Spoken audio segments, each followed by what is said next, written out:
16ನೇ ವಾರಕ್ಕೆ ಈಗ ಹನುಮಂತ ಎಂಟ್ರಿ ಕೊಟ್ಟಿದ್ದು ನಿಜಕ್ಕೂ ತುಂಬಾನೇ ಖುಷಿ ಪಡುವಂತ ವಿಚಾರ. ತುಂಬಾ ಜನ ಸಪೋರ್ಟ್ ಮಾಡಿದ್ದಾರೆ, ಅದರಲ್ಲೂ ಸೆಲೆಬ್ರಿಟೀಸ್ಗಳು. ಅಶ್ವಿನಿ ಮೇಡಮ್ ಕೂಡ ತುಂಬಾನೇ ಸಪೋರ್ಟ್ ಮೆಚ್ಚುಗೆ ಮಾತನ್ನ ತಿಳಿಸಿದ್ದು, ಹನುಮಂತ ಇದೇ ರೀತಿ ಆಟ ಆಡ್ಲಿ ಅಂತ ಕೂಡ ಬೆಸ್ಟ್ ವಿಶೇಷನ ತಿಳಿಸಿದ್ದಾರೆ. ಹನುಮಂತನ ಆಟವನ್ನ ಈಗಾಗಲೇ ತುಂಬಾ ಜನ ಮೆಚ್ಚಿಕೊಂಡಿದ್ದಾರೆ. ತುಂಬಾ ಚೆನ್ನಾಗಿ ಆಟ ಆಡ್ಕೊಂಡು ಬಂದು ಫಿನಾಲೆ ಟಿಕೆಟ್ ಅನ್ನು ಸಹ ಪಡೆದುಕೊಂಡಿದ್ದಾರೆ. ಎಲ್ಲರೂ ಕೂಡ ಇಷ್ಟಪಟ್ಟು ಲೈಕ್ ಮಾಡ್ತಾ ಇದ್ದಾರೆ ಹನುಮಂತನನ್ನ. ತುಂಬಾ ಜನ ಕೂಡ ಅಷ್ಟೇನೆ, ಅಶ್ವಿನಿ ಮೇಡಮ್ ಕೂಡ ಫಿನಾಲೆ ವೇದಿಕೆ ಹತ್ತಿರುವಂತ ಹನುಮಂತನಿಗೆ ಶುಭಾಶಯಗಳನ್ನ ತಿಳಿಸಿದ್ದಾರೆ. ಆಗಾಗ ಪ್ರೋಮೋಸ್ಗಳನ್ನು ಕೂಡ ನೋಡಿದ್ದಾರೆ. ಹನುಮಂತ ಮಾತನಾಡುವಂಥ ಶೈಲಿ, ಅವರು ನಡೆದುಕೊಳ್ಳುವಂಥ ರೀತಿ, ಮುಗ್ಧತೆ ಎಲ್ಲವೂ ಕೂಡ ತುಂಬಾ ಇಷ್ಟ ಆಗುತ್ತೆ.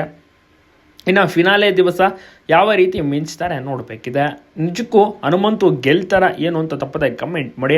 ಅಟ್ಲೀಸ್ಟ್ ಸೆಕೆಂಡ್ ಆದರೂ ಬರಲಿ ಎಂಬುದೇ ಪ್ರತಿಯೊಬ್ಬರ ಆಸೆ. ಅಶ್ವಿನಿ ಮೇಡಮ್ ಕೂಡ ಬೆಸ್ಟ್ ವಿಶೇಷನ ತಿಳಿಸಿದ್ದು, ಬಹಳಷ್ಟು ಮೆಚ್ಚುಗೆ ಮಾತನ್ನ ಕೂಡ ತಿಳಿಸಿದ್ದಾರೆ, ಚಪ್ಪಾಳೆ ತಟ್ಟಿದ್ದಾರೆ. ಯಾಕೆಂದ್ರೆ ಪ್ರತಿಯೊಬ್ಬ ಸೆಲೆಬ್ರಿಟೀಸ್ಗಳಿಗೂ ಕೂಡ ಹನುಮಂತ ಯಾರು ಅಂತ ಗೊತ್ತಿದೆ. ಸಿಂಗರ್ ಮೂಲಕ ಹನುಮಂತ ಗುರುತಿಸಿಕೊಂಡಿದ್ದು ಈಗ ಬಿಗ್ ಬಾಸ್ ರಿಯಾಲಿಟಿ ಶೋಗಳಲ್ಲಿ ತುಂಬಾನೇ ಹೆಸರುವಾಸಿ ಆಗ್ತಿದ್ದಾರೆ. ಚೆನ್ನಾಗಿಯೂ ಕೂಡ ಅದೇ ರೀತಿ ಟಾಸ್ಕ್ಗಳಲ್ಲಿ ಪರ್ಫಾರ್ಮೆನ್ಸ್ ಮಾಡಿದ್ದಾರೆ. ಬೇರೆಯವರನ್ನೆಲ್ಲ ಹಿಂದಿಕ್ಕಿ ಹನುಮಂತ ಫಸ್ಟಿಗೆ ಟಿಕೆಟ್ ಅನ್ನ ಪಡೆದುಕೊಳ್ತಾರೆ. ನಂತರದಲ್ಲಿ ಮೋಕ್ಷಿತಾ ಅವರನ್ನ ಕೂಡ ಸೇವ್ ಮಾಡ್ತಾರೆ. ಮೋಕ್ಷಿತಾ ಅವರು ಕೂಡ ಎಂಟ್ರಿ ಕೊಟ್ಟು ತ್ರಿವಿಕ್ರಮ್ ಅವರು ಕೂಡ ಎಂಟ್ರಿ ಕೊಟ್ಟಿದ್ದಾರೆ. ನಿಮ್ಗೆ ಯಾರು ತುಂಬಾ ಇಷ್ಟ ತಪ್ಪದೆ ಕಮೆಂಟ್ ಮಾಡಿ.